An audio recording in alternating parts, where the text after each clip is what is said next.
Kita mungkin ada ustaz yang nak kongsikan bagaimana ustaz boleh terlibat dengan Arbah Foundation out of nowhere daripada syariah lah, ekonomi lah, bank, come out to be orang yang dalam bidang filantropi ni. Silakan ustaz.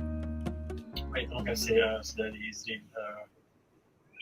Satu introduction yang saya kira cukup lah. Saya dulu sebelum ini saya bekerja di bank, di Afin Islamic Bank sebagai pegawai syariah. Lebih kurang tahun 2011 sampai 2016. Kemudian seperti mana Jacinda Ardern menyebut, hilang energi dan inspiration menyebabkan dia letak jawatan sebagai Perdana Menteri New Zealand. Saya juga sampai ke satu poin saya rasa saya hilang energi dan inspiration untuk terus berada dalam lapangan sewaktu itu di dalam perbankan Islam. Jadi saya nak resign, tapi bank kata, barangkali staf kesayangan, bank kata jangan resign, pergi bercuti. So dia bagi saya cuti 22 bulan, hampir 2 tahun.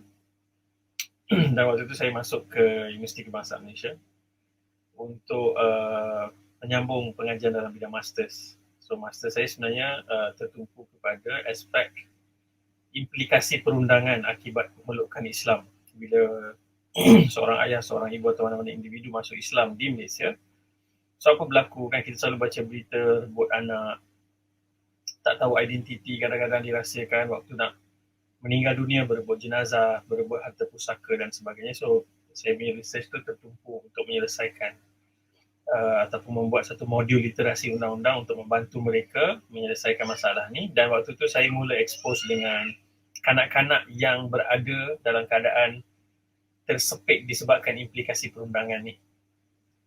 Dan dalam konteks itu, kanak-kanak ni melihat seolah-olah agama ni menyebabkan keluarga mereka berpecah, dan dia ada banyak isu psikologi yang saya mula belajar dan saya mula terdedah. Tapi kemudian supervisor saya, Dr. Ladib UKM, juga dapat grant daripada UNICEF. Tajuk dia Child Marriage in Malaysia, perkahwinan kanak-kanak di Malaysia. Dan melalui projek itu saya jadi research assistant yang utama. Dan saya membaca lebih 2,000 fail permohonan perkahwinan bawah umur di Malaysia di banyak negeri. Semenanjung, Sabah Sarawak, menemu bual kanak-kanak tersebut, hakim syariah dan pihak-pihak yang terlibat. Waktu itulah saya mula nampak satu dunia yang sebelum ni saya tak nampak, iaitu dunia kanak-kanak yang hidup dalam kemiskinan. Bila kita interview, bila kita tanya, dan saya sendiri hadir dalam beberapa sesi melihat bagaimana perkahwinan itu diluluskanlah di Mahkamah Syariah. So waktu tu saya banyak berkampung di Mahkamah Syariah di banyak negeri lah. Pengalaman tu mula membuatkan saya jadi lebih curious. Sifat ingin tahu tu membuat-buat dan saya mula membaca dan mencari, dan kemudian saya jumpa banyak perkara yang selama ini, at least bagi saya sebagai seorang banker, benda-benda tu ada dalam ruang blind spot. Saya tak pernah sedar bahawa dalam kehidupan seharian ni kita mungkin baca numbers, kadar kemiskinan berapa peratus, berapa ribu isi rumah, tapi bila kita engage sendiri, kita baru nampak wajah-wajah jiwa-jiwa yang berada di sebalik nombor-nombor itu. So kesannya begitu mendalam, menyebabkan bila saya balik semula selepas bercuti masuk ke bank, saya tak dapat bertahan lama dan saya resign completely. Dan kemudian waktu tu tanpa dirancang muncul peluang untuk mengepalai Arbah Foundation. So waktu tu ia sebuah foundation yang belum ada sebarang arah tuju, a brand new child yang diberikan untuk dikendalikan. So waktu tu tentunya dengan pengalaman tu saya cenderung ke arah kemiskinan kanak-kanak. Jadi bermula pada saat itu kita bekerja fokus dalam satu ruang lingkup yang kita sebut child poverty.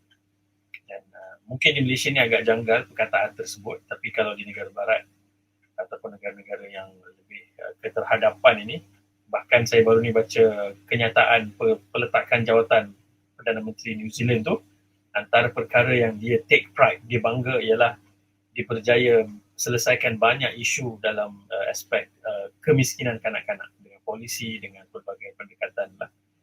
So sebersedikit itulah tumpuan, dan sejak hari itu sudah lebih kurang 4 tahun di Alba Foundation. So hari-hari bergelumang dengan isu-isu kanak-kanak lah, isu-isu kemiskinan kanak-kanak, anak-anak yang terabai, terpinggir.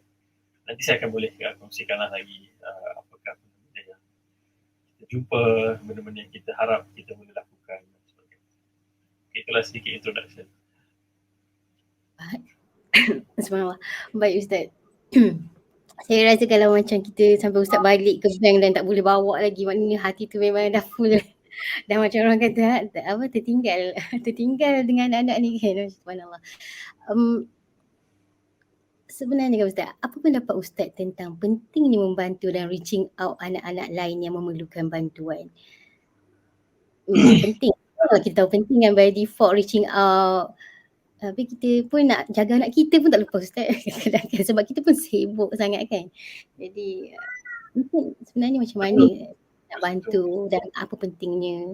Mungkin bila kita tahu pentingnya big why tu, insyaAllah kita akan bawa lah ibu ayah naluri kreatif kepada usul kita nanti insyaAllah.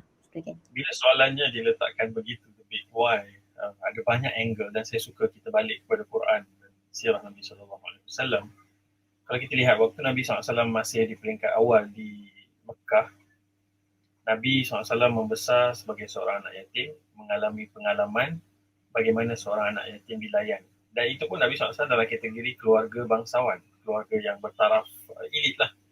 Bani Hashim, anak kepada ataupun cucu kepada Abdul Muttalib, seorang legend. Pun demikian Nabi membesar, ada kesan-kesan apabila Nabi SAW seorang anak yatim. Bila Nabi SAW mula mendapat wahyu, Allah SWT menurunkan banyak perkara-perkara yang terawal Nabi perlu berikan perhatian. Dan salah satu yang menarik ialah apa yang disebutkan dalam surah Al-Ma'un, surah ke-107. Allah SWT berfirman, Bismillahirrahmanirrahim, Ara'aita alladhi yukadzibu bid-din, fadzalika alladhi yad'ul yatim, wala yahuddu ala ta'amil miskin. Sehingga hujung ayat nanti, kita lihat 3 ayat yang pertama ini sebagai muqaddimah.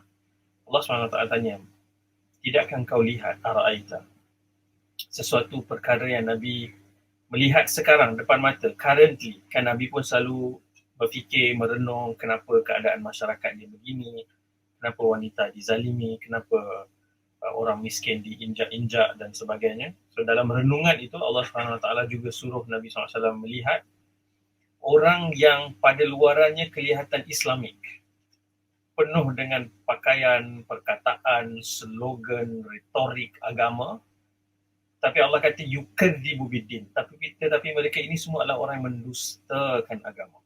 Kalau istilah kita yang mungkin kurang sopan hari ini adalah penunggang agama. So kalau kita fikir secara logik, bila Allah kata tidakkah engkau lihat orang yang menunggang agama ataupun mendusta kan agama, berdusta di atas nama agama, kita akan bayangkan apa? Kita akan bayangkan mungkin orang ni kita bayangkan orang ni tidak salat ataupun orang yang mungkin tidak berpuasa. Tapi ayat yang seterusnya dalam surah Al-Ma'un, Allah kata ara'aita alladhi kadzibu bid-din fadzalika alladhi yad'ul yatim. Mereka ini adalah orang yang mengherdik anak yatim. Wala yahuddu ala ta'amil miskin, orang yang tidak menganjurkan memberi makan kepada orang miskin. So kalau kita lihat satu sisi pandang pendustaan terhadap agama itu, Allah SWT portraykan dia sebagai satu bentuk ketidakpedulian sosial, ketidakpedulian terhadap golongan yang lemah dalam masyarakat. Sebab tu kalau kita baca dari sudut fiqhnya, tafsirnya ayat ni, yatim ni adalah anak-anak yang belum baligh, yang tidak ada orang menjaga dia, especially ayah dia, tidak ada pelindung, tidak ada orang menyara dia. Dan dalam pengkategorian orang yang paling dhaif, yang paling lemah, yang paling vulnerable lah, rentan dalam perkataan kita ini, adalah anak-anak yatim, children yang hidup dalam kemiskinan dan dalam keadaan tidak ada orang yang menjaga kebajikan dan kasih sayang terhadap dia. So, itu sudah diletakkan sebagai satu indikator litmus test untuk kita lihat kita ni orang yang betul-betul jujur tak dengan agama, dengan keimanan kita kepada Allah SWT. daripada perspektif itu kita akan lihat nanti Nabi SAW sebelum Nabi mendapat wahyu pun Nabi sudah aktif menjadi satu orang yang kita panggil aktivis masyarakat. Macam mana kita tahu bila Nabi SAW dapat wahyu, perkara pertama yang Nabi lakukan dalam keadaan ketakutan, Nabi lari kepada Khadijah radhiyallahu anha, seorang isteri, seorang ibu, seorang insan yang Nabi amat cintai, kalau tidak paling cintai.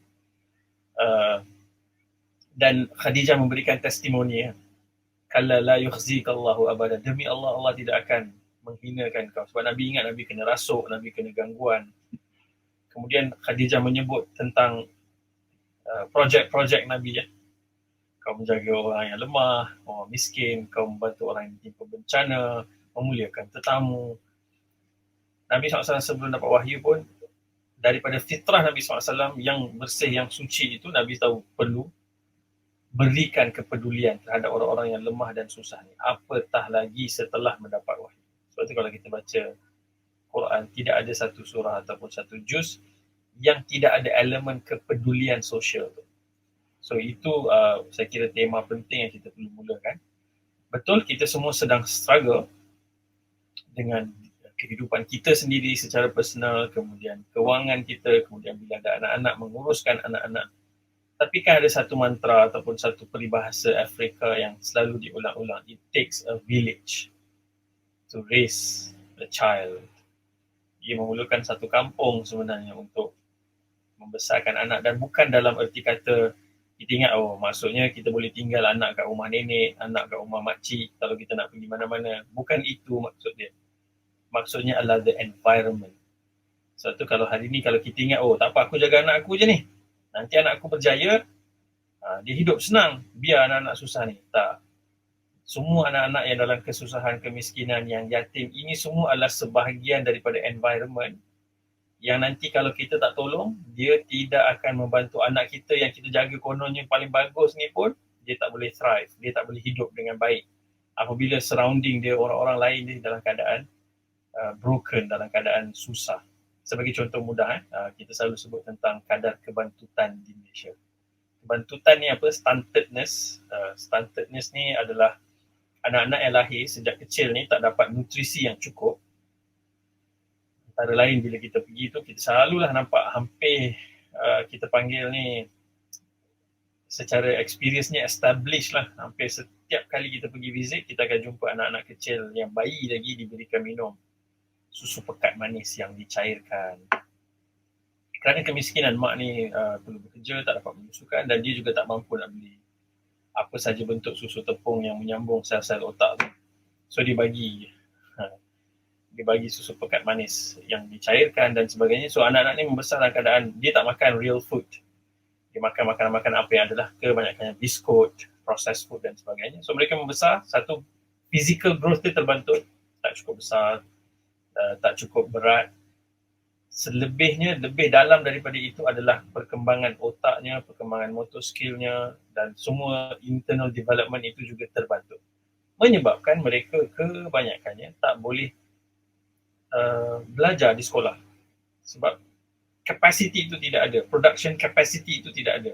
Kemudian mereka tercecer. Bila tercecer, tak ada kelayakan, tak ada sijil dalam pelajaran, mereka terperangkap dalam kemiskinan. Dan mereka ni bila sekarang ni kat Malaysia 1/5 kanak-kanak terbantut. Maksudnya 20% daripada kanak-kanak terbantut secara data yang dikeluarkan oleh kerajaan ini. Maksudnya 20% daripada economic value kita akan hilang dalam masa 20 tahun ke depan. So tentulah kalau kita biarkan ini merebak, dia sebenarnya nanti kalaupun kita fikir anak kita semata-mata, bila mereka semua nanti dewasa, kita tidak akan dapat wujudkan satu keadaan ekonomi yang optimum, yang produktif, sebab kita telah biarkan sebahagian besar kanak-kanak lain ketinggalan. So itu baru satu sudut daripada faktor ekonomi. Kalau faktor lain, ramai kanak-kanak hari ini ketagihan gadget. Kemudian kita lihat ada banyak isu kan. Saya ambil isu yang paling tak kontroversial lah. Ramai budak-budak hari ini tak boleh maintain conversation, tak boleh bagi eye contact. Dia rasa perkara itu satu benda yang bukan lagi natural, dia terlalu susah untuk buat benda itu. So bayangkan nanti satu masa anak-anak kita besar, dia perlu bekerja, co-workers dia perlu berkahwin dan pasangan dia. Community dia kalau daripada kalangan anak-anak yang kita tak berikan perhatian, tak peduli kepada yang lain, inilah nanti calon-calon bahkan sekerja, calon-calon masyarakat jirannya, pasangannya nanti. So memang dari sudut berfikir ke jauh ke depan ni, kita tak boleh fikir diri kita saja. Kalau kita fikir aku nak anak aku hidup baik, sejahtera, berjaya, dia mesti bermula dengan kita fikir macam mana anak-anak lain juga sepatutnya ada dalam ataupun dapat peluang yang sama, dan baru kita boleh membayangkan satu keadaan masa depan yang lebih baik. Dia macam satu hadis lah Nabi pernah sebut sallallahu alaihi wasallam. Saya tak pasti dengan tepat riwayat Imam Muslim ataupun Imam Bukhari dan Muslim ataupun rawi yang lain. Tapi hadis yang kita selalu sebut hadis tebuk kapal tu. Kan dia ada satu ship yang besar, kemudian orang yang duduk di deck yang di bawah, dia buat lubang sebab dia nak ambil air senang daripada bawah tu. Kalau orang atas tak stop dia daripada mengambil lubang, membuat lubang di bawah kapal tu, semua akan karam sama-sama. Semua orang akan karam sama-sama. So isu kemiskinan kanak-kanak ni ataupun kanak-kanak yang terabai tak dapat kasih sayang ni ibarat kita ni semua dalam satu kapal besar. Kalau kita biarkan mereka susah, kita biarkan mereka tak dapat perhatian, kasih sayang, bantuan, sokongan, dia ibarat kita sedang membiarkan kapal kita ditebuk dan kita semua akan karam sama-sama. Sebab tu dia dari sudut big why tu, satu, Tuhan meletakkan hal ini sebagai pembuktian kepada keberagamaan. Yang kedua, dari sudut sunnatullahnya, masyarakatnya, kalau kita biarkan golongan mustadhafin yang lemah ini, biarlah hidup mereka begitu, kita letakkan label malas lah, segala macam. Nanti yang karam tu bukan hanya mereka, tapi kita akan turut ditarik bersama, lemas. So mungkin itu introduction dari sudut kenapa isu ni penting dan kenapa kita mesti fikir beyond our family lah. Subhanallah Ustaz. Itulah pembuktian keimanan tu dah menggegarkan jiwa kita kan. Kalau kita tak buat tu rasa macam how we want to syahadatul haq, maknanya kita nak bagi tahu Allah, apa yang nak bagi saksi kepada kita yang kita ni beriman kan. Kalau macam ni anak-anak tu yang kita bantu mungkin akan yang menjadi saksi kita lah kat akhirat nanti kan. Yang kedua, bila sunnah masyarakat. So saya teringat masa saya sekolah dulu kan Ustaz, saya dapat satu ada tuition free lepas sekolah dengan dapat buku rujukan free. Bila saya selak tu muka surat depan kan, the first page dengan last page tu adalah tulis chop dia, sumbangan daripada Syekh Buhari, macam tu lah. Slide saya. So, Syekh Buhari lah. So saya masa saya fikir siapa. Yayasan Buhari. Yayasan Buhari. Sumbangan Yayasan Buhari. Saya kata, okay, siapa dia ni kan, macam nanti besar saya nak macam dia lah, saya nak bagi buku ke sekolah kan anak-anak ni kan. Sebab saya membesar dengan nenek sebenarnya, tapi bila umur tingkatan 2 tu baru saya duduk dengan mak, which is masa tu ayah dah tak ada. Mak saya nurse, maknanya nak pergi kedai buku tu mampu nak beli, tapi ialah mak dan mak nurse tampung 5 orang kan. So somehow mungkin ada yang adik dapat, ada abang dapat, kakak dapat, saya yang tengah-tengah kan. Mana siapa-siapa punya saya dapat lah.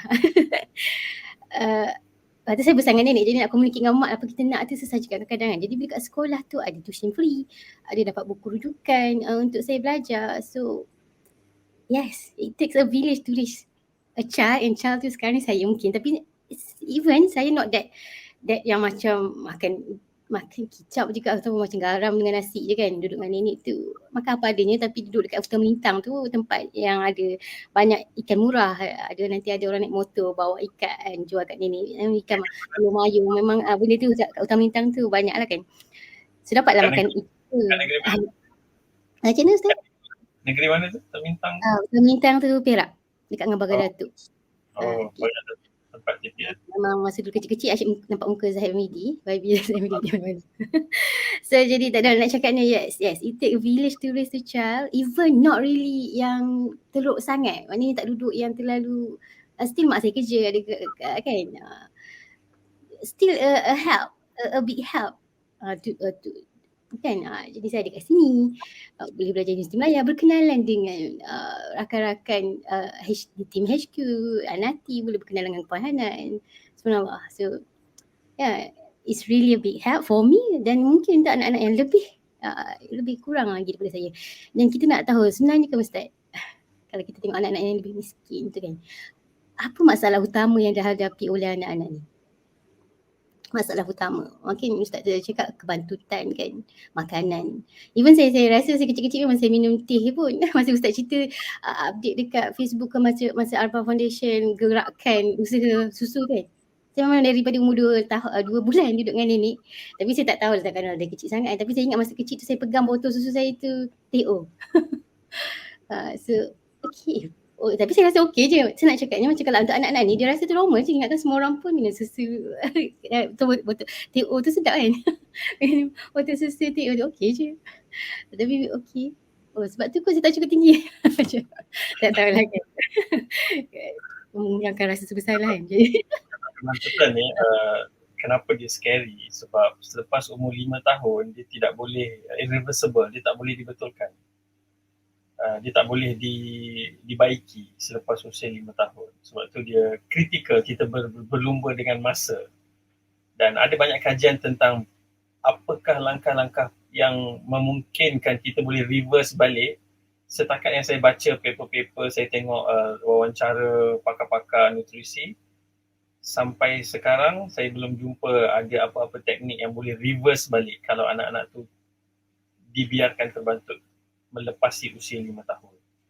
Sebab tu dia kritikal lah benda tu antara yang sangat. Dan saya cadangkan saudara-saudari yang menonton boleh baca satu paper yang ditulis oleh UNICEF yang diketuai kajiannya oleh Dr. Muhammad Khalid, Muhammad Abdul Khalid. Tajuk dia Children Without ataupun Kanak-kanak Terpinggir. Kajian di Kuala Lumpur tentang taraf hidup kanak-kanak lah. So kita selalu bayangkan tadi soalan daripada saudari Izrin, apakah masalah yang dihadapi? Kalau kita sebut masalah ni dia multidimensi, dia multidimensional, ada banyak angle. Tapi saya ingat untuk perbincangan kita yang mungkin lebih santai, lebih ringkas ni, kita sebutkan 3 lah yang paling kritikal. 3 yang paling kritikal. Yang pertama adalah aspek kesihatan. Yang termasuklah tadi nutrisinya, apakah jenis makanan yang didapat.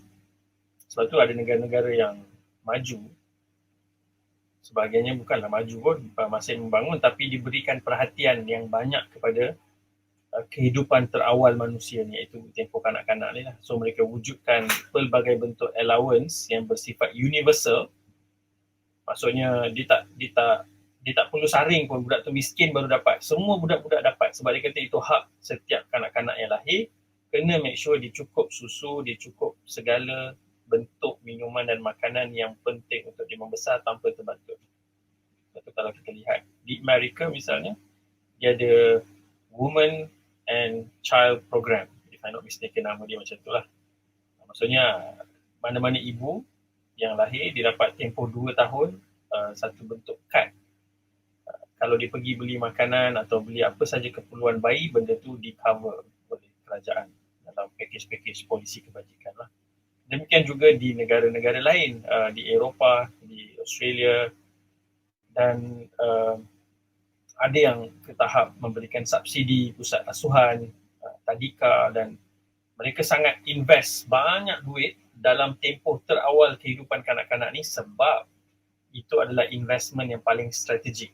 Kalau kita invest banyak kat sini, kita punya return nanti lebih besar dalam 20 tahun. Which is kalau kita baca Bank Dunia punya laporan, mereka sebut RM1 yang kita invest di tempoh kanak-kanak ni, pulangannya adalah RM17 di masa depan. So ratio return on investment dia 1:17.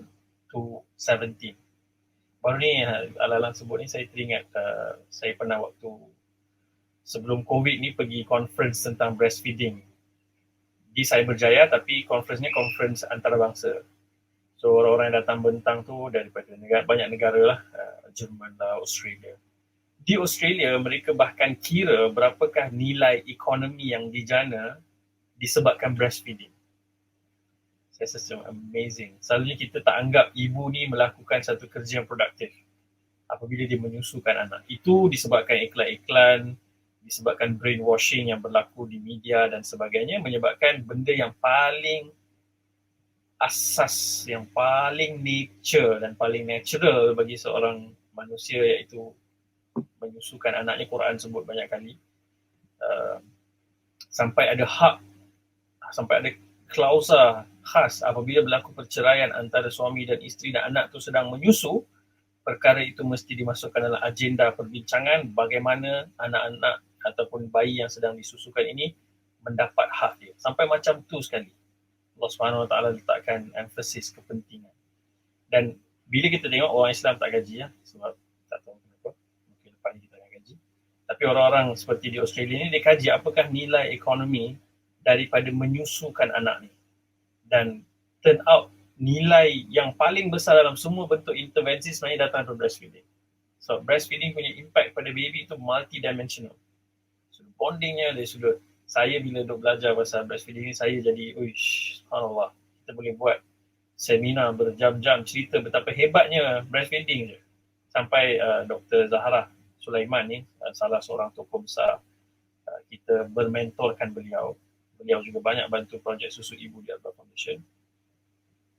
Basically without, saya pergi jumpa dia tu total stranger, beritahu doktor saya ni nak buat projek ni, and she just came in and Alhamdulillah dah 4 tahun dan projek ini sedang berjalan, beratus-ratus bayi berjaya dibantu untuk disusukan, Alhamdulillah. Dan beliau sebut susu ibu ni dia ada signature, identity yang berbeza. Setiap susu ibu berbeza, baunya, rasanya. So bila kita tahu maklumat-maklumat macam ni, bila kita baca sirah, misalnya kita baca kisah Nabi Musa alaihissalam, bila Allah perintahkan susukan Nabi Musa, kemudian letakkan dalam sungai yang penuh dengan buaya, ini Allah janji aku akan pulangkan anak tu. Itu soal keimanan yang luar biasa si ibu Musa ini. Tapi kemudian bila tak nak menyusu tu, dia hanya menyusu bila mak dia datang balik. Dia hanya menyusu, maksudnya dia boleh identify, dia boleh recognize, ada banyak elemen di sebalik tu. So kita lihat negara-negara yang memberikan value, mereka kaji, mereka tahu ini pulangan yang paling besar, mereka bagi cuti yang cukup untuk ibu tu menyusukan secara eksklusif. Yang kedua, mereka sediakan semua infrastruktur, tempat kerja, apa-apa perkakas ataupun barang-barang yang diperlukan untuk ibu tu continue hanya memberikan ibu susu ibu kepada anaknya, dan lagi banyaklah perkara-perkara yang berkaitan. Berbanding kita lah yang mungkin agak jauh di belakang. So pertama isu kesihatan ni lah. Kalau anak tu tak sihat, kita buat apa benda lain pun tak jadi. Kita suka cakap pendidikan. Kita lupa yang anak datang sekolah tu tak makan. Bagilah cikgu yang paling power di dunia pun, kalau anak tu setiap hari dalam kelaparan, dia tak boleh belajar. Dia tak ada kapasiti untuk absorb, untuk fokus. Dan bila kita nak buat bagi makanan percuma pun kita ada banyak masalah. Sedangkan itu sudah menjadi perkara biasa saja di mana-mana negara yang kita anggap sebagai negara contoh ni, perkara biasa saja. Kita boleh bazir berbilion-bilion untuk entah ke mana, tapi untuk spend 1 bilion 1 tahun untuk semua anak-anak dapat makan pun kita susah. So itu yang pertama, kesihatan. Yang kedua adalah pendidikan. Sekarang ni, dulu saya punya approach tu mungkin agak simplistic. Kita kena make sure anak pergi sekolah. Tapi makin lama, makin mendalam, makin kenal, makin ni, kita kata, pergi sekolah pun belum tentu dia dapat apa yang sepatutnya dia dapat. Sebab kita ada satu lagi istilah nama dia learning poverty, kemiskinan pembelajaran. Kemiskinan pembelajaran ni bukan budak tak pergi sekolah. Budak yang pergi sekolah, tapi di sekolah tu dia tak dapat apa yang sepatutnya dia dapat. Dia ketinggalan kan, selalu orang kata yang budak malas duduk belakang, budak malas ketiduran kelas, budak miskin malas, exam selalu rendah, dan kita habis kat situ je. Kita tak tanya kenapa dia jadi macam tu. Bila kita pergi ke belakang lah, kat rumah tak cukup makan, rumahnya rumah yang berantakan, rumahnya rumah yang tidak ada space untuk belajar, dia berada dalam environment yang sangat bahaya dan tidak membantu dia minat untuk belajar, dan banyaklah ada lautan isu di sebalik. So pertama kesihatan, yang kedua kita kena fikir dari sudut pendidikan. Dan yang ketiga tu adalah kita tak tahu nak letakkan istilah apa yang menangkap semua, jadi kita letak well-being lah, kesejahteraan hidup. Ada banyak benda dalam tu, emosi, rakan-rakan sekeliling dia. Kan kita antara benda yang paling cemas ni bila tengok anak kita kawan dengan siapa kan. Contohlah, saya bagi contoh, anak saya ni, dia tak pernah tahu satu benda apa pun pasal Squid Game. Dia tak pernah tengok, dia tak ada imajinasi langsung apa itu Squid Game. Tapi hanya dengan berkawan dengan rakan-rakan di taman ni, dia boleh nyanyi lagu Squid Game tu, dia boleh main game Squid Game tu, saya pun rasa macam I have tried not to give you any access, tapi somehow dia dapat juga. So environment kawan-kawan dia membesar tu banyak pengaruh dia. Ada banyak kajian tunjuk sebenarnya orang yang panjat tangga pendapatan ni selalu kita associate dengan dia pandai belajar, result dia tinggi. Tak, itu sebenarnya sebahagian kecil je faktor. Faktor yang terbesar adalah environment dengan siapa dia berkawan. Kalau dia terkawan dengan satu orang yang ada akses ke satu tempat yang tinggi, kemungkinan dia untuk keluar daripada kemiskinan tu jauh lebih besar. Dan Nabi SAW sebut bukan hanya dari aspek sosial ni, dari aspek keagamaan pun kan.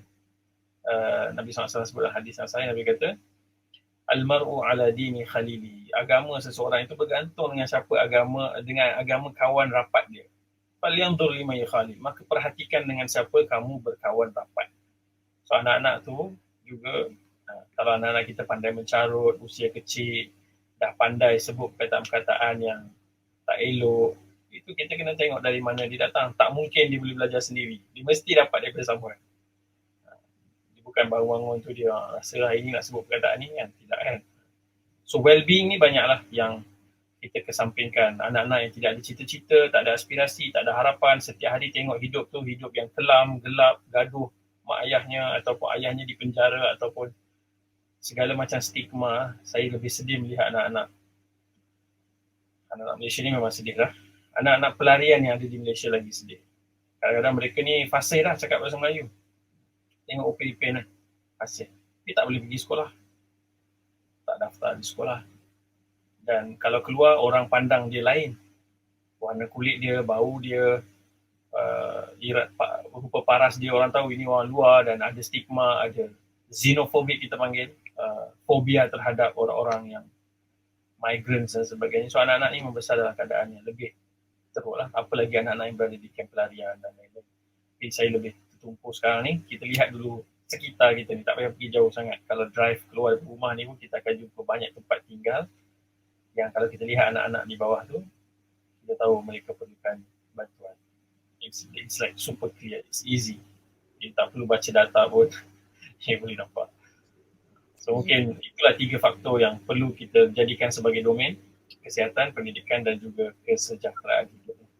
Sebagai pintu untuk kita explore apa ada di dalam tu. Okay, kesihatan, pendidikan, well-being. Okay, Ustaz. Jadi bagaimana kita sebagai ibu bapa, ibu ayah naluri kreatif, pengasuh naluri kreatif, caretaker, maknanya mungkin ke ibu ayah, nenek atuk, boleh membina sikap bertanggungjawab terhadap masyarakat sekeliling dalam diri anak-anak? Macam mana kita nak build sikap tersebut? Children listen with their eyes. Anak-anak mendengar dengan mata. So rule of thumb nombor 1 adalah we must be the person that we want anybody else to be. Kita kena jadi orang yang kita nak anak kita tu jadi. Kalau kita nak anak kita tu anak yang ada kepedulian sosial, kita nak anak kita tu anak yang ada empathy, kita jadi contoh dia yang paling pertama. So kalau kita lihat, kadang-kadang simple conversation je, kita naik kereta, kita nampak satu makcik dengan anak dia mengemis di jalan. So apa yang kita cakap pada anak kita itu akan menjadi mindsetting. Kalau kita kata, belajar sungguh-sungguh nanti boleh kerja elok. Kalau tak belajar, tak nak pergi sekolah, nanti duduk tepi jalan mengemis macam tu.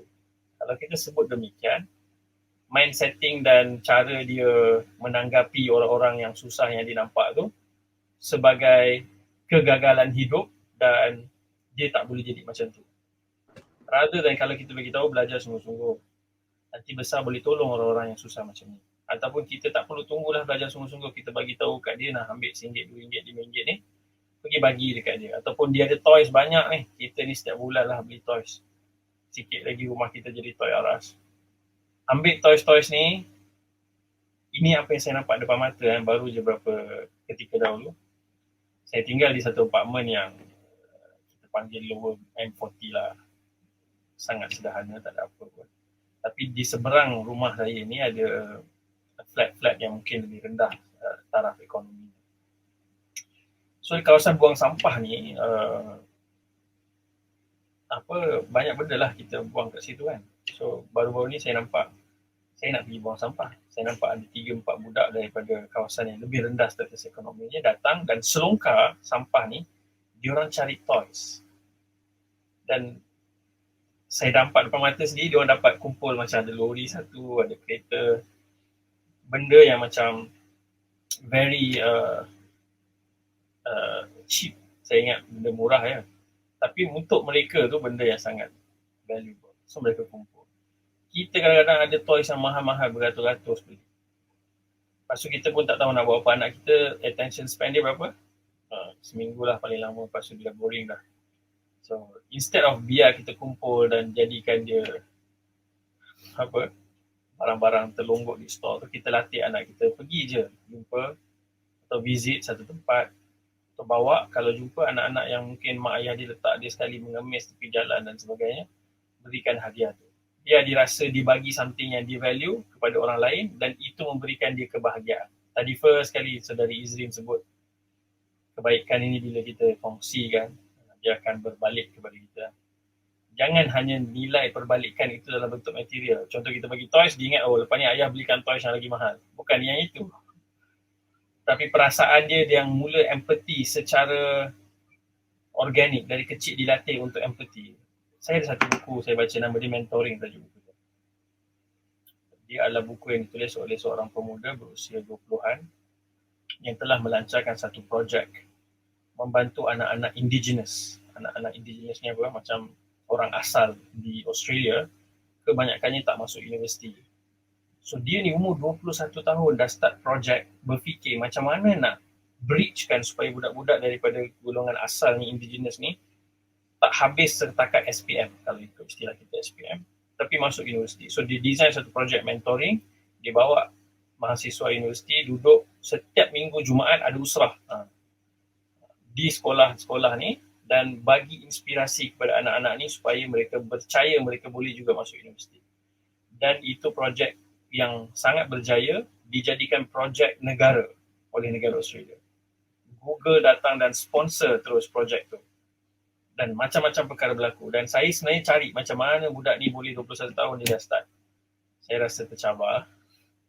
So, bila kita baca, rupanya setiap kali waktu makan dengan parents dia, dinner dengan parents dia dekat dining table tu, conversation yang ayah dia dan mak dia selalu bercakap dan bertanya adalah tentang apa yang anak-anak dia fikir boleh bantu orang-orang yang lagi susah. Apa idea yang dia terfikir hari ini. Apa bentuk orang susah yang dia tengok hari ini. So dia sudah dididik demikian sehingga apabila dia baru usia 21 tahun, dia tidak boleh bersabar untuk membantu. Dia fikir cara macam anak muda. So yang pertama, of course kita kena ada kepedulian dan kita tak perlu fake it. Dia mesti real. Fake ni boleh tahan berapa lama je. So kita kena real dan kita kena wujudkan conversation seperti itu dengan anak-anak. Even sekarang ni kita ada satu projek yang namanya Teroka di Alba Foundation ni. Teroka ni projek yang inspired from a very personal experience saja. Contoh kita bawa anak kita pergi bercuti, pergi duduk hotel, anak kita sampai dah bosan kot duduk hotel mungkin. Dan bila kita tanya dan sembang, rupanya ada ramai anak-anak yang bukan setakat pergi duduk hotel, keluar berjalan dengan mak ayah pun tak pernah seumur hidup. Mak ayah sibuk, mereka kadang tak ada kenderaan dan dunia mereka itu adalah sekeliling mereka yang sempit itu sahaja. So kita buat projek ni, kita bawa budak-budak ni keluar jalan dan kita make an appointment, dia mesti berjalan dengan keluarga. Bukan pergi dengan sekolah atau pergi dengan kami, dia mesti pergi dengan keluarga. Kita nak create family memories. Subhanallah, kita tengok kesan daripada baru satu visit, 2 visit, kita tengok well-being tadi, kesejahteraan tu inspires them. Dia orang tak pernah pergi zoo sebahagiannya, tak pernah pergi pusat sains, yang baru ni pergi duduk hotel ni tak pernah masuk hotel pun, tak payahlah tidur katil hotel tu, duduk hotel pun tak pernah, masuk pun tak pernah. So itu semua memberikan dia orang satu anjakan, kita pun boleh, kita pun mampu, kita boleh usaha dan kita tak payah ceramah dekat dia. We show them what they are capable of. Dan itu kadang-kadang mungkin kecil je nampak, tapi kenangan ataupun kesannya lama. Baru ni saya cerita dah, ni real story. Bila budak-budak ni tak pernah travel, dia banyak cita-cita dia hanya apa yang dia nampak setiap hari. Contoh nak kerja dekat 99 Speedmart. Saya bukan nak merendahkan kerja tu. Completely okay. Kalau halal tak ada unsur. Apa saja kerja yang halal tinggi di sisi Allah SWT. Tapi nak bagi tahu sejak kecil dia tidak diberikan imajinasi lain, cita-cita yang mungkin dia boleh bayangkan sebab dia hanya nampak itu setiap hari. So dia punya the highest cita-cita dia adalah dia nak kerja kat satu tempat ni atau dia nak jadi rider. So kita tanya, oh kenapa dia tak imagine nak jadi benda lain? Sebab dia tak pernah ada imaginasi tu. So bila kita bawa dia keluar, dia boleh nampak benda-benda yang ditanya soalan ini, siapa yang kerja dekat bangunan tinggi macam ni kat Kuala Lumpur ni?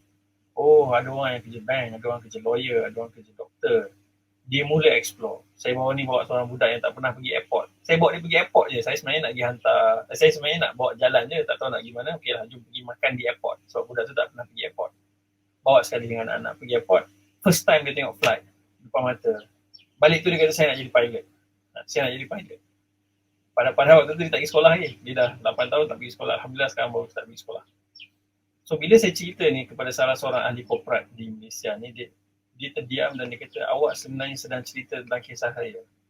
Dia kata dia duduk di satu felda di Pahang, dia tak pernah keluar, adik-adik 10 orang, ayah miskin, hidup susah. Ada satu kali tu pakcik dia bawa dia keluar jalan. Dia seorang daripada adik-adik tu keluar, pergi ke Kuantan dan nampak kompleks tu runtuh. Dan di situ dia bertanya, ni kat sini orang kerja apa? Sebab dulu cita-cita dia paling tinggi nak jadi polis lah. Ataupun nak jadi kerja sekolah sebab itu je environment dia.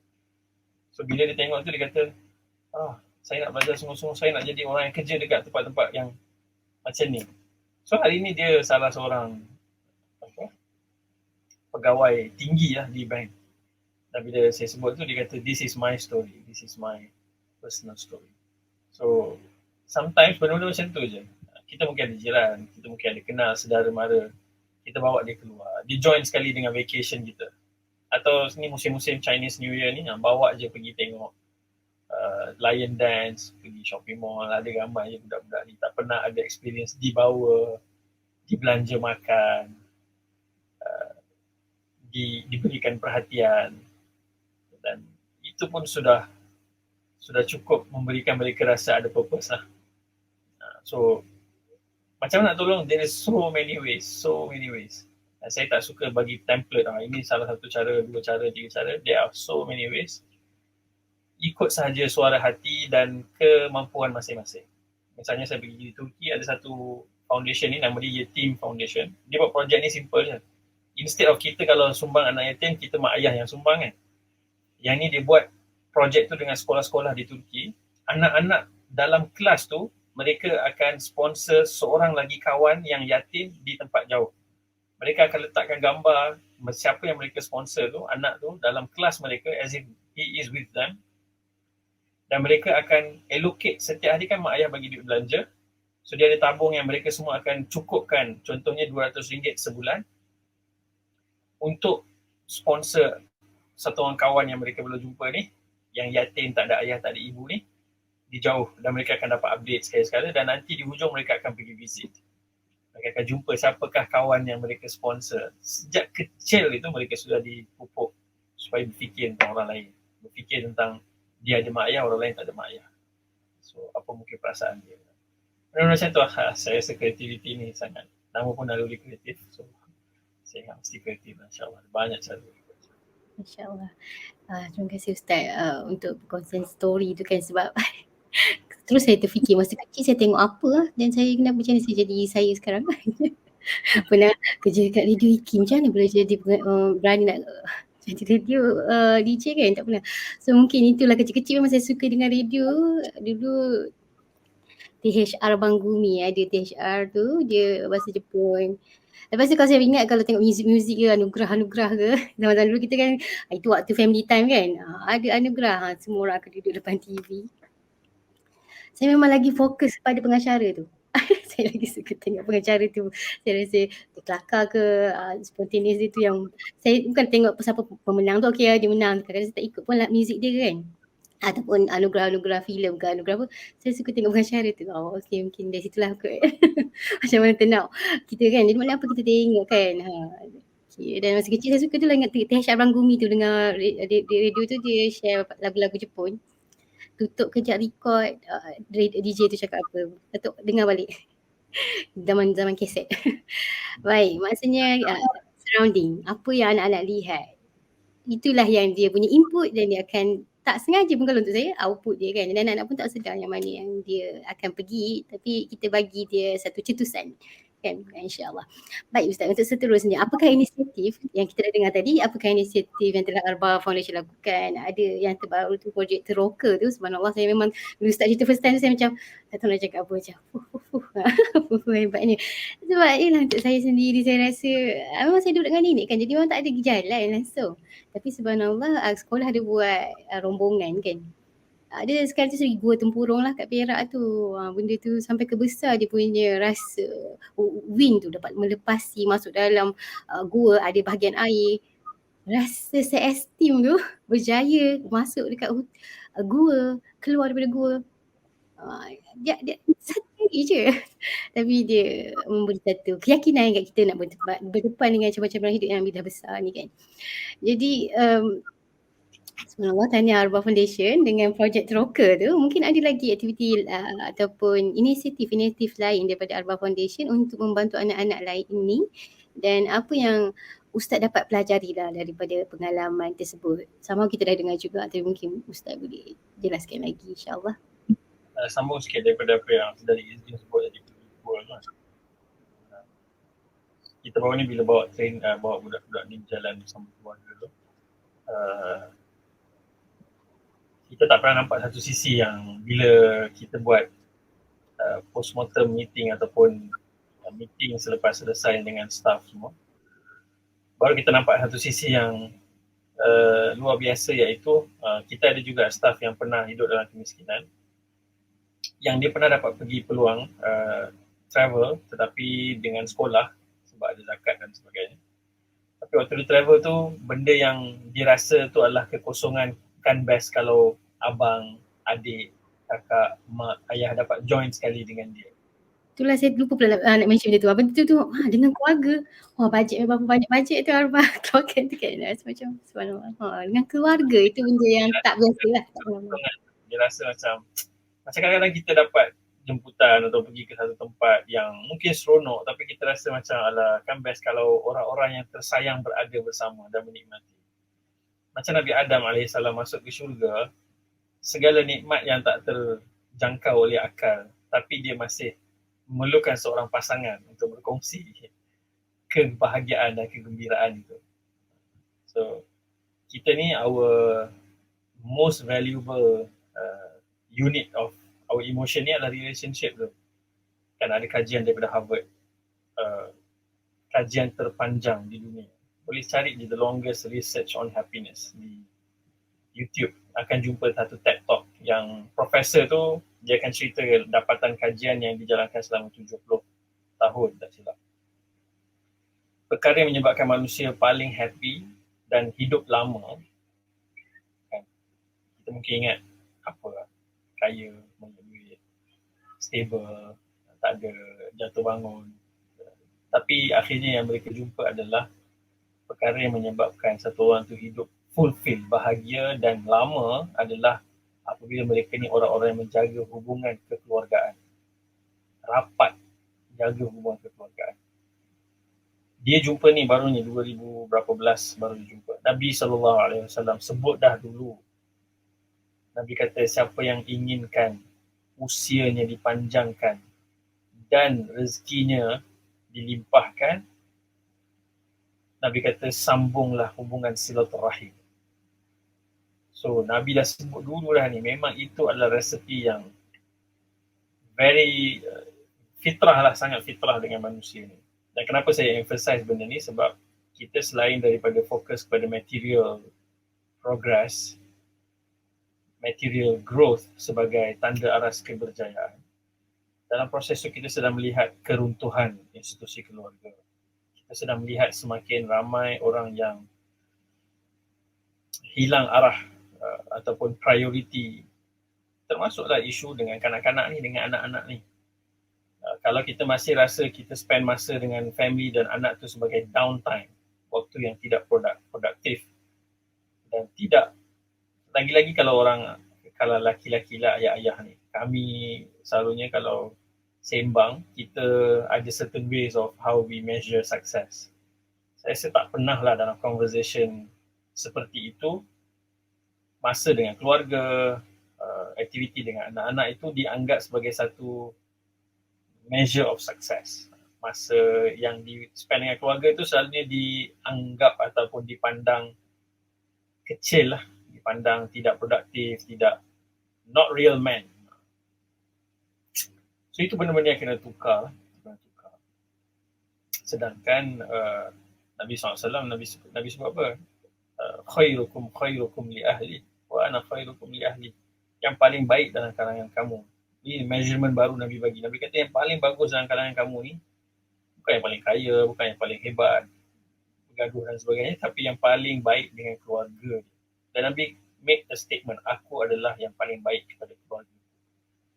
So itu tanda aras yang penting lah untuk kita value. Sebab tak tahu kenapa zaman sekarang ni relationships tu menjadi satu perkara yang problematik dalam pelbagai sudut lah. Itu mungkin satu topik lain, tapi nak masuk kepada apa yang Abang Foundation buat tu. So kami cuba mengimajinasikan satu bentuk intervensi kepada golongan kanak-kanak di Malaysia khususnya yang boleh bersifat macam ekosistem. Sebab impian kita nak keluarkan kanak-kanak ni daripada kitaran kemiskinan tu. Kalau kita tak berjaya keluarkan, dia akan repeat balik cycle tu. So kebanyakan yang kita jumpa ni, kalau kita selidik sedikit ke belakang tu, mereka datang daripada cycle yang sama. Mak ayah mereka dulu macam tu, atuk nenek mereka dulu macam tu. So mereka masih stuck dalam kitaran tu. Jadi panggil poverty cycle. So kita nak break that poverty cycle. So kita first ada projek Susu Ibu. Projek Susu Ibu ni kita anggap the earliest intervention lah. Sebelum bayi tu lahir pun kita dah approach ibu tu, siapkan dia untuk breastfeeding dan bagi dia allowance makanan dan sebagainya supaya dia ada mindset dan dia ada awareness dan kesungguhan dan kesedaran kenapa dia kena breastfeed baby tu. Dan ada banyak problem dalam breastfeeding. Jangan ingat breastfeeding ni satu proses yang bila saya sebut natural, dia simple. Dia tak simple. It's a very difficult process. Kita sedang develop data dashboard di Abra Foundation untuk study impact. Dan antara perkara-perkara yang sedang dinilai adalah kalau ayah atau suami involved dalam journey breastfeeding, berapa kadar keberjayaan breastfeeding. Kalau suami atau ayah tak involved, berapa kadar. So kita cuba nak study secara sistematik macam mana nak faham. Dan kalau kita lihat dalam Quran punya perspektif tadi pun saya sebut bahawa watak ayah dan suami ini tak pernah dikeluarkan dalam aspek itu, dalam aspek penyusuan itu. Bahkan kalau diceraikan, isterinya menyusu dan ayahnya mesti membayar upah menyusukan anak. Ada banyaklah perbincangan fiqh di situ, tapi nak bagi tahu watak ayah tu penting sangat. Dan saya mungkin ala-ala mungkin ada beberapa orang ayah yang menonton, saya cadangkan tengok video-video nama dia Gabor Mate. Gabor Mate ni seorang psychiatrist daripada Canada. Kalau tengok tu dia dah tua sangat dah. Muka tu macam mahaguru kungfu yang dah sangat tua, tapi video-video dia banyak berbicara tentang childhood dan dia suka emphasis tentang peranan ayah tu. So kita juga nanti kita sedang berusaha nak bawa naratif keayahan ini di Malaysia ni supaya ayah-ayah ramai yang mula ada kesedaran dan rasa mereka memainkan peranan penting. So baru ni pun saya tengah baca satu buku tajuk dia The Fall ataupun isunya adalah isu kejatuhan institusi lelaki sebagai ayah, sebagai suami, sebagai kita ada krisis. Even tadika, antara topik dalam tu adalah kenapa tadika sudah semakin sedikit guru lelaki dan apa kesannya kepada perkembangan anak-anak. Sampai ke tahap itulah mereka kaji nak melihat kesannya. So apatah lagi semakin banyak rumah yang tidak ada ayah sekarang due to many reasons.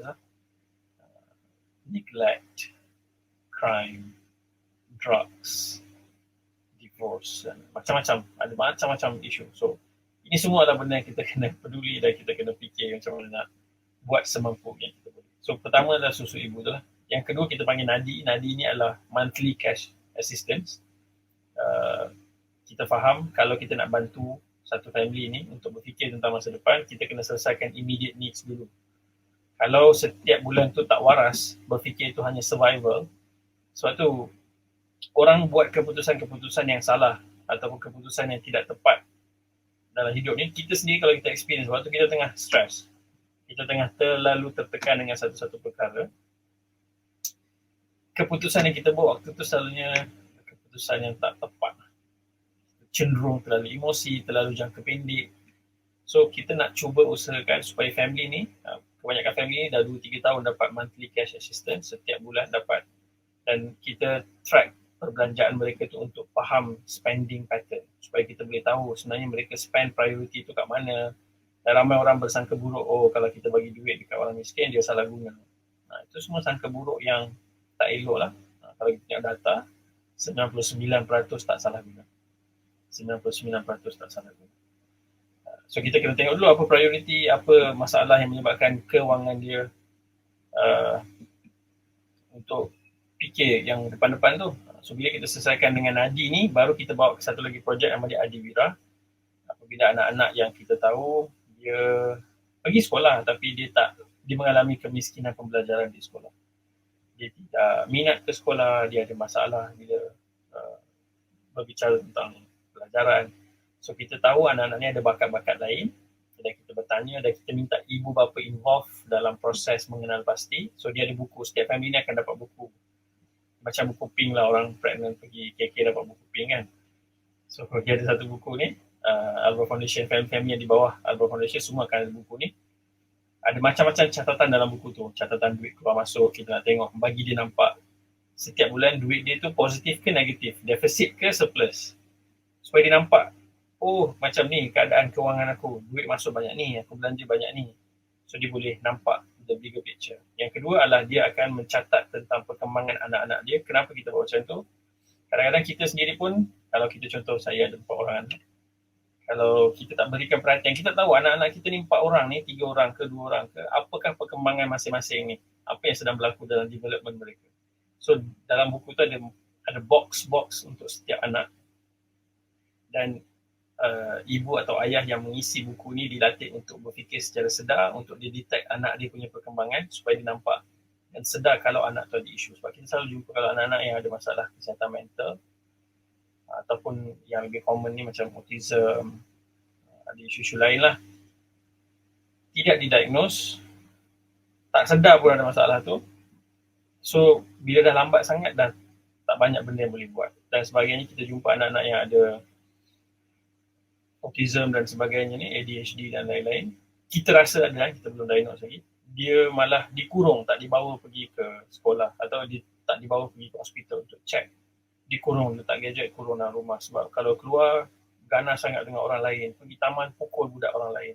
Itu kan sebenarnya red flags yang perlu pergi check. Dia ada something wrong ke? So tapi itulah, sebagai mereka satu isu kewangan nak pergi balik hospital tu, dengan hari-hari dibayar gaji harian. So kalau hari tu tak pergi kerja, tak ada gaji. Pergi hospital nak kena belanja duit lebih. So dia situasi yang cukup tough lah. So Alba Foundation dengan Nadi tu kita akan bantu juga kalau ada additional needs. Contoh minggu atau bulan tu dia kena pergi hospital.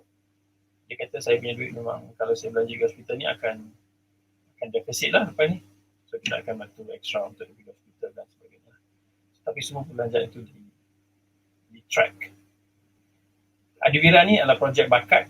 So budak-budak ni dihantar pergi main akademi bola, pergi even sebagainya, pergi kelas mengaji, pergi tuition, apa saja bentuk pembelajaran di luar sekolah. Basically macam tu lah. Dan yang terakhir tu yang teroka tadi tu. Teroka ni adalah kita nak bawa anak-anak ni keluar daripada environment dia bersama keluarga untuk explore benda-benda baru dalam hidup lah.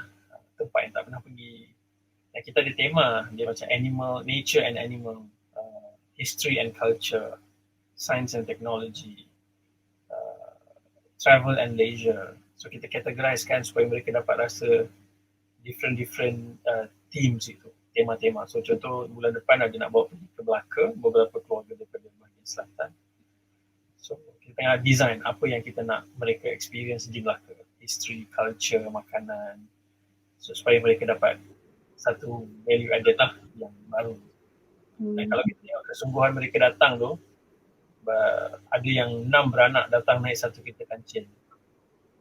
Ibu tunggal yang ni ayah dia abusive sampai anak dia yang kecil pun ada major depressive disorder. Mak dia pun depressive, major depressive.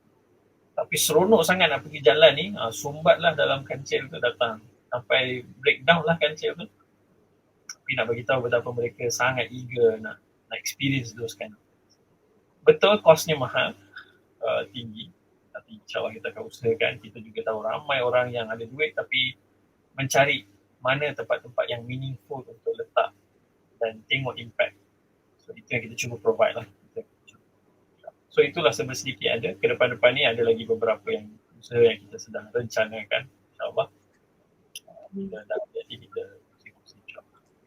kami di Naluri Kreatif juga dia punya modul kan Ustaz ikut tema tematik. Boleh nanti Ustaz boleh sama-sama dengan Puan Ati dengan Puan Hanan untuk buat tematik juga untuk teroket nanti, insyaAllah. Memang dah ada pun kan, mungkin kita boleh, mungkin guru-guru macam yang pernah kita bincangkan last time tu, mungkin guru-guru tim-tim Naluri Kreatif boleh join sekali as a part of team dengan Arwah Foundation untuk buat aktiviti anak-anak ni kan. Okay. Baik, itu kita nak pergi ke soalan terakhir kita hari ni, insyaAllah. Saranan, apakah saranan yang dapat Ustaz berikan kepada ibu ayah Naluri Kreatif supaya kami sebagai ibu ayah Naluri Kreatif boleh terlibat sama. Dengar tu tadi pasal kereta, boleh tumpang kita sekali, kita anak mungkin kecil-kecil lagi ke kan. Macam Allah seorang masuk dengan kita pun okey cakap ke, contoh kan. Mungkin apa saranan Ustaz untuk kita libatkan ibu ayah Naluri Kreatif untuk sama-sama membantu anak-anak yang memerlukan ni. Tapi sebelum tu Ustaz, tadi saya ada baca Puan Hayati ada komen watak ayah sangat penting. Susu ibu sebagai interaksi terawal membina kehebatan anak. Kan rasanya kalau ibu ayah lari topik ni kan, menyusu tak naklah tahu. Kan. Tadi ada juga saudara Abdullah Omar cakap apa Ustaz Azlan ada mic macam host kita. Alamak. Sebenarnya kita ada dua, tapi next time mungkin dia nak dengar perkataan Ustaz sebutir-butir. Tadi macam nampak juga Ustaz pakai earphone kan. Itu sebutir-sebutir sikit bunyi tu. Anak-anak pergi adjust. Dah nak habis baru perasan komen saudara. InsyaAllah. Okay, kita back to question, last question, saranan. Saya fikir dua kategori lah. Satu long term. Any meaningful intervention dia mesti long term. Sangat sedikit lah benda yang kita boleh selesaikan dengan satu sentuhan touch and go ataupun commonly kalau dalam suasana Malaysia ni kita celebrate benda yang one off, ambil gambar, bagi buat bungkusan makanan, kotak ataupun check dan habis. So yang itu saya rasa kebanyakan kita pun akan rasa apa kalau kita tanya apa yang you learn from that, susah nak boleh cerita sebab you belum dapat peluang betul-betul mengenal, melihat secara dalam, belum sempat rasa empathy yang grow through that relationship. So first, kalau boleh usahakan sesuatu yang long term. Boleh jadi sponsor satu anak miskin, belajar di Naluri misalnya. Naluri tentunya bukan tadika yang didesign untuk orang yang berpendapatan rendah, saya fikir. Sebab ada kualiti dia, ada level dia dan benda tu ada cost. Dan kita dapat hantar anak kita tu sebab Alhamdulillah kita ada kelebihan mungkin kerja yang baik, stabil dan sebagainya. Tapi ramai juga orang yang saya pernah jumpa sendiri, anak yang tak pergi tadika ni, kalau tengok data, saya sebut tadi kan dalam children without ataupun kanak-kanak pinggiran tu, tajuk laporan UNICEF tu, dalam tu ada data yang menyebut 51% kanak-kanak di kawasan kos rendah ataupun low income household ni tak pergi tadika. So, saya sendiri pernah jumpa dan pernah bawa budak tu nak pergi masukkan dia dekat prasekolah, tapi prasekolah punya kota dah penuh. Cikgu tak dapat terima dan last kali kita daftarkan di salah satu tadika swasta lah.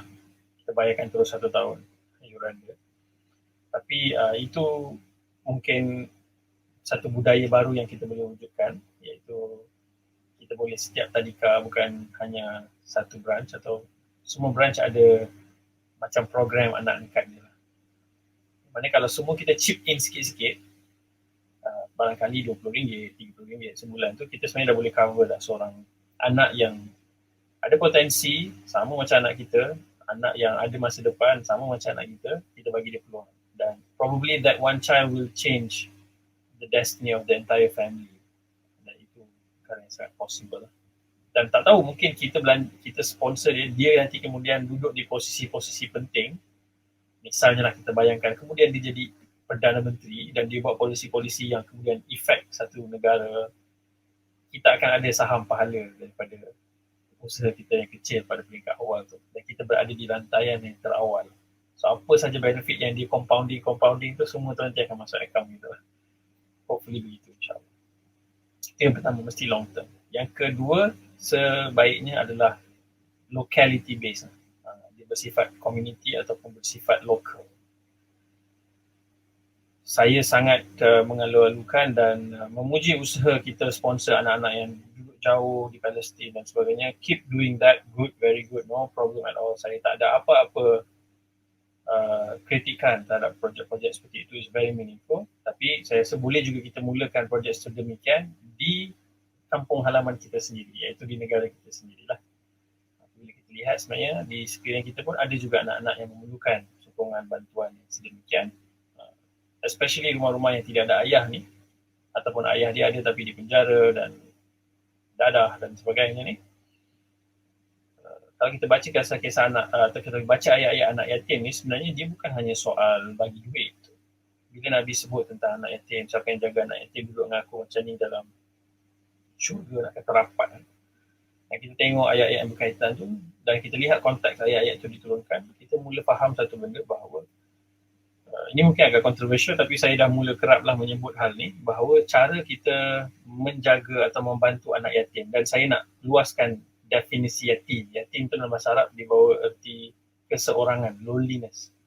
Secara teknikalnya tidak ada ayah, tapi dalam konteks kematian ayah, tapi dalam konteks hari ini, bukan ramai anak-anak yang membesar dalam kesunyian. Ayah dia mungkin tak mati, tapi hidupnya seperti ayahnya sudah mati. Ada istilah running on empty, kosong, mencari contoh, mencari panduan, mencari kasih sayang, kosong.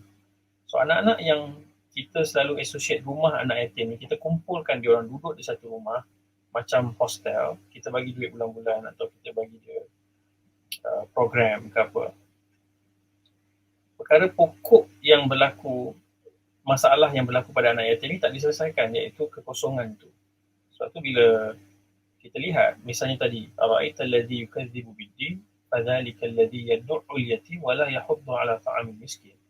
Kenapa tak digolongkan sahaja anak yatim ini dalam kalangan miskin? Sebab dia, kalau dia dalam kalangan miskin, sama je kan, dia perlukan makanan. Tak.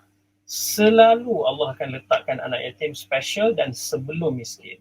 Kerana anak yatim itu bukan hanya perlukan makanan dan minuman, tempat tinggal, pakaian, tetapi dia perlukan kasih sayang. Dia perlukan attachment to a good adult.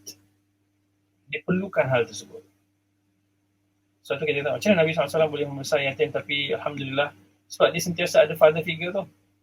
Pass down kepada Abdul Muttalib, Abdul Muttalib meninggal, pass down kepada Abu Talib. Sentiasa. Dan kalau kita baca ayat-ayat anak yatim dulu, semuanya dibela, dibesarkan, dijaga di dalam rumah sebagai seorang ahli keluarga yang sama dengan adik-adik lain. Bukan diletakkan di satu tempat dan basically dia attach kepada siapa. Kita belum buka lagi cerita kalau mereka di abuse di tempat-tempat penjagaan seperti ini. Ini kita baru hanya cerita benda yang terabai. So, tengok dalam lokaliti masing-masing, tentu di dalam surrounding, contohnya kalau kita projek ni projek naluri, dan kita tengok di 9 atau 10 branch yang naluri ada ni, di sekeliling radius 5 km, 10 km tu mesti kita boleh jumpa siapa-siapa yang layak dan boleh dibantu. So kita fokus je dengan anak-anak yang dekat, dia pun boleh pergi balik tadika dan dia boleh sustain lama. Berbanding yang jauh-jauh, kadang-kadang kita pun tak tahu apa khabarnya dan tak nampak wajahnya, tak berinteraksi dengan dia. Kan Nabi kata, ada sahabat kata, wahai Rasulullah, hati aku ni keras saya rasa. Nabi kata, pergi dan usap kepala anak yatim. Kita ingat kita pergi rumah anak yatim, kita beraturkan dia orang, kita usap. Mereka kata tak lembut buah hati. Memanglah, sebab bukan usap tu usap secara literal tu. Mengusap tu menjaga dia, bersabar dengan kerenah dia, memberikan kasih sayang kepada dia.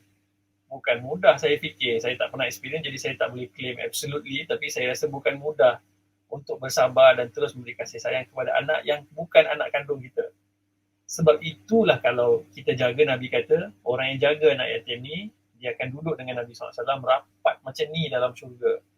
Kalau dia semudah kita bayangin, dia ada terlonggok dekat rumah anak yatim, saya rasa macam tak make sense sikit.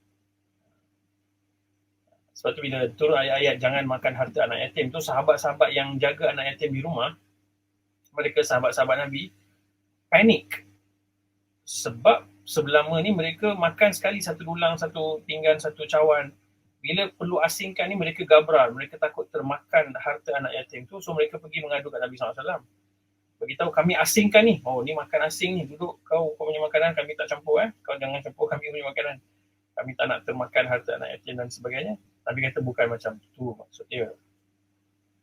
Kamu boleh hidup. Dan ada yang sahabat mengadu, aku boleh tak tegas dengan anak aku ni, anak-anak kandung aku ni aku tegas ni, tapi bila anak yatim ni aku tak tegur dia sebab takut nanti menyakiti anak yatim. Nabi kata tak, didik dan jaga mereka macam anak sendiri. So kita bila faham tu, kita tahu psikologi di sebalik menjaga anak yatim, anak-anak kesunyian, anak-anak kesorangan ni sebenarnya, kalau dia ada family, sponsor dia duduk dalam family dia. Kalau dia tak ada family, dia perlu dibawa masuk ke dalam family, which is very difficult. Saya pun tak tahu macam mana kita nak start something like this. Tapi as for now, saya rasa yang duduk dalam family pun sudah cukup ramai. Mungkin ayahnya tak ada, ibu 2-3 orang adik-beradik, 4 orang adik-beradik. Kita bantu seorang adik pergi ke tadika. Kalau dia umur tadika lah, kita chip in sikit dan kita cubalah nurture that relationship. Satu family pun cukup. Satu tadika, satu family pun it's already meaningful. Dan kita akan belajar banyak benda lah daripada interaksi tu. Sebab ni long term. Kita boleh tengok 2 tahun atau setahun habis tu dia nak masuk sekolah, kita boleh bantu dia juga untuk pilih sekolah dan tengok apa khabar dia dan seterusnya lah. Bawa dia pergi program-program lawatan. Saya ingat menaluri ada banyak projek yang tadi sebut tematik kan, bawa pergi museum kereta, bawa pergi airport, bawa pergi macam-macam tempat untuk mereka belajar secara bukan menggunakan buku dan pen lah ataupun buku teks ni di luar bilik darjah. So banyak sangat projek-projek meaningful ni kita boleh kongsikan, chip in sikit bagi orang-orang yang tak berkemampuan ni rasa sikit. So, mungkin itu cadangan saya lah. Saya naluri pun dah ada beberapa plan yang kemas. Saya ucapkan moga maju jaya, semoga berjaya dilaksanakan insyaAllah. Amin. Mungkin Ustaz tu lah saya dapat key point dia, yatim tu kan bukan maknanya ayah meninggal, ayah tak ada, ayah masuk penjara. Sudut faith-nya betul, tapi kita broadkan lagi, maksudnya ramai hari ni ayahnya mungkin tak meninggal pun, tapi hidupnya itu persis anak yang ayahnya meninggal. Yelah, ayah ni selalunya perwatakan dia generally lah kan, pendiam, takut nak di-approach. Ya, menjadi rahsia misteri. Kan, saya sangat nenek dengan atuk memang tak pernah bercakap lah. Tak dengar suara dia. Jadi satu time saya pergi pasar, pakcik saudara, nenek saudara punya jauh tu kan, jauh lah hubungan tu. Dia punya menantu bawa saya pergi pasar umur 11 tahun tu. Dia pegang bahu saya, nak apa Aisyah, nak apa? Nama saya Wani Izra Aisyah. Aisyah nak apa? Dia pegang bahu. Sampai kebesar saya berdebar tu. Berdebar macam, oh macam ni Filadaya. Macam pegang bahu saya. Macam tu. So subhanallah. Tapi ada satu benda yang juga saya ambil kipau Ustaz tadi, bersabar dengan kerenah. Bersabar dengan kerenah. Itu saya bila saya belajar dengan psikologi pendidikan dengan lecturer saya, itulah dia salah satu cabaran. Dan dia niat baik tu, subhanallah, tahniah kita pada kita semua yang mempunyai empati, tahniah. Tapi wah, next dia adalah cabaran.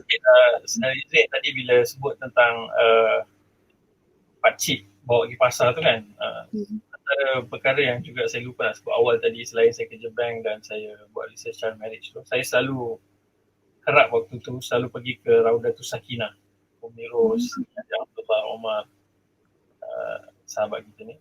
So dari situ saya banyak dengar permasalahan yang mereka cerita mereka jumpa di sekolah-sekolah, khususnya melibatkan remaja wanita yang ada isu tertentu diletakkan di Raudatus Sakinah untuk proses latihan dan sebagainya lah, rehab dan sebagainya. Dan salah satunya adalah kerana dalam hidup dia ayah dia tak present. So bila dia tak pernah mendapat kata-kata pujian, tak dapat validation daripada watak lelaki yang terpenting dalam hidup dia, iaitu ayah dia. So bila datang orang luar, entah siapa-siapa yang mungkin kat sekolah, kat college, atau totally stranger dekat online, it can do so much to them lah. It can do so much to them. So ramai ayah-ayah ni dia bimbang apa akan jadi dengan anak dia.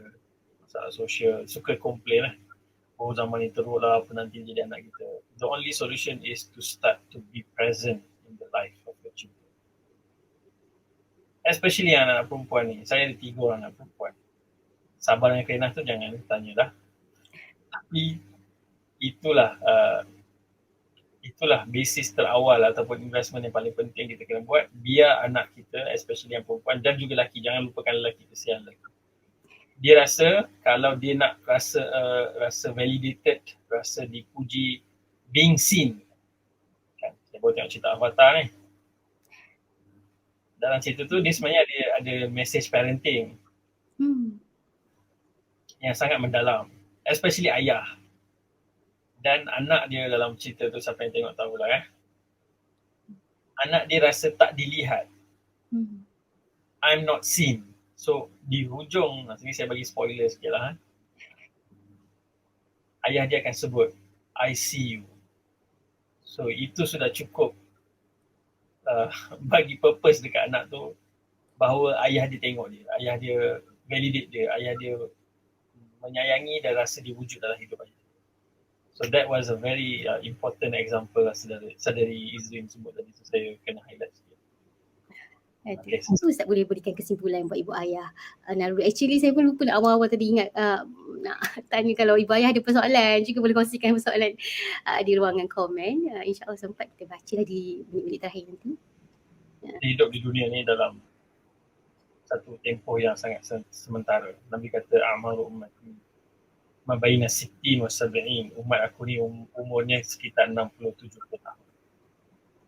So kalau kita lihat, satu, dengan amal soleh kita ni belum tentu memang takkan melayakkan kita ke syurga dengan kurangnya amal, sedikitnya keikhlasan. Tapi kita akan masuk ke syurga dengan rahmat Allah SWT. Dan Nabi pun ditanya, wahai Rasulullah, engkau pun tak masuk disebabkan amal soleh engkau? Nabi kata, tak, aku pun dimasukkan ke syurga disebabkan rahmat Allah SWT. Jadi dalam tempoh yang kita ada sedikit ni, itu pun belum tentu kita hidup 60-70 tahun. Selain kita berusaha melakukan amal semampu yang kita boleh, kita juga sepatutnya strategik dari sudut membanyakkan amal-amal yang akan terus berkembang walaupun setelah kita meninggal dunia. Dan Nabi katakan, setiap anak Adam apabila mati, terputus amal dia kecuali 3. Yang pertama itu sedekah yang mengalir. Kan, projek anak yatim tadi itu semua adalah bentuk-bentuk sedekah yang terus. Yang kedua adalah ilmu bermanfaat yang diajarkan. Apabila kita mengajarkan apa saja ilmu yang baik, bukan hanya ilmu agama, apa saja ilmu yang baik, ilmu keibubapaan, ilmu parenting, ilmu apa yang tadika naluri buat dekat sekolah, dekat luar sekolah dan sebagainya, semua itu perkara-perkara bermanfaat yang kita terus ajarkan. Selama mana manusia mengamalkan dan terus mengajarkan, dia akan jadi pencen kubur tu lah. Dalam kubur tapi dividen keep masuk. Dan yang terakhir adalah doa anak yang saleh. Dan kita boleh fikir sikit, doa anak yang saleh ni tentunya bukan doa yang dibaca mungkin ulang tahun kematian kita sekali dua, dibaca pun dipanggil ustaz baca teks dan sebagainya, tapi doa anak saleh ni doa yang datang dari lubuk hati anak yang memang merindui, mencintai, menghargai ayah dan ibunya yang sudah tiada. Dan itu hanya boleh berlaku apabila kita invest enough time, energy, knowledge pada hidup anak tu. Dan kalau kita lihat, sedekah jariah, ilmu yang bermanfaat sebenarnya terkumpul dalam kita mendidik anak yang soleh tu. Nak jadikan anak kita soleh-solehah tu, kita spend berapa banyak duit, semua itu dianggap sebagai sedekah, charity yang terus akan mengalir. Apa saja ilmu kebaikan yang kita ajarkan akan jadi ilmu yang bermanfaat. Dan dengan itu kita mengharapkan, ada satu hadis Nabi SAW, seorang ayah ini tiba-tiba ranking di syurga tu naik tinggi dan naik, dan ditanya kat, ya Allah, dari mana datang benda ni semua? Dan dia kata, anak kau di dunia beristighfar untuk kau, hence station dia naik dan terus naik. So it's so impactful lah. Dan Allah SWT berikan satu akses, kita boleh influence lagi masa depan akhirat ibu ayah ni dengan doa dan amal-amal yang dibuat di dunia ni. So saya ingat kalau kita faham dan kita appreciate bahawa destinasi akhir kita tu adalah akhirat dan kita nak masuk syurga, so kita akan melakukan semua yang strategik lah untuk supaya kita sempat melakukan apa saja amal yang kita mampu sekadar usia yang kita ada, dan kemudian ada banyak lagi bekal-bekal yang kita akan dapat seterusnya setelah kita meninggal dunia. Jadi kita pun melakukan semua ini tidaklah kita harapkan melainkan rahmat Allah SWT. Kita nak tolong anak yatim ni sebab kita nak tolong Nabi SAW sedekat yang mungkin. Kenapa kita buat benda ni? Nabi kata, Allah SWT kata, Nabi kata, irham man fil ard yarhamka man fis sama. Kasihanilah, tunjukkan kasih sayang kepada yang berada di langit, kepada berada di bumi. Yang berada di langit akan mengasihani kamu. So perkara-perkara yang seperti ini memberikan kita motivasi, insyaAllah, untuk berusaha keras dalam masa yang singkat ini. Kita lakukan yang terbaik, bermula dengan family kita dululah tentunya. Bermula dengan family kita, and then baru kita expand ke lingkungan-lingkungan yang lebih besar, insyaAllah. Jadi itu saja, terima kasih banyak hari ini, hari hujung minggu yang panjang ni. Ada yang sudi mendengar dan berkongsi pandangan dan soalan. InsyaAllah kita jumpa lagi dalam kesempatan saya serahkan balik. Terima kasih juga kepada dari DJ kita. Perbincangan yang sangat dan menarik. InsyaAllah. Terima kasih Ustaz perkongsian yang membuka mata. Sampai kita jumpa lagi. Assalamualaikum warahmatullahi wabarakatuh.